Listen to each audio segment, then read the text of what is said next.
సొరకాయ తొక్కు తొక్కు ఇది నాకు తెలుగు సరిగ్గా రావట్లేదండి. సొరకాయ తొక్కుతో చేసిన చట్నీ విత్ జొన్న ఇడ్లీ చాలా బాగుంది. ఇటువంటి వెరైటీస్ కావాలంటే ఛానల్ని సబ్స్క్రైబ్ చేయండి. తొక్కుతో చేసిన ఇడ్లీ ఆరోగ్యానికి చాలా మంచిది. చిన్నపిల్లలు సొరకాయ తినకపోతే ఈ విధంగా చట్నీ రూపంలో తినిపించండి. ఆరోగ్యానికి చాలా మంచిది.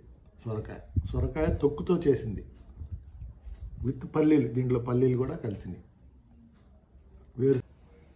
మధ్యాహ్నం భోజనం మానేసి డయాబెటిక్ పేషెంట్స్ రెండు ఇడ్లీ అనండి, దీన్ని కుడుము అనండి, ఆరోగ్యానికి చాలా మంచిది. ఈ 2 ఇడ్లీ తింటే డయాబెటిక్ పేషెంట్ షుగర్ లెవెల్స్ తగ్గుతాయి. రోజు తినచ్చు. దీంట్లో కర్రీ లేకపోతే ఈ చట్నీతో తినాలి, లేదా ఈ కుడుములు కర్రీతో కూడా తినచ్చు.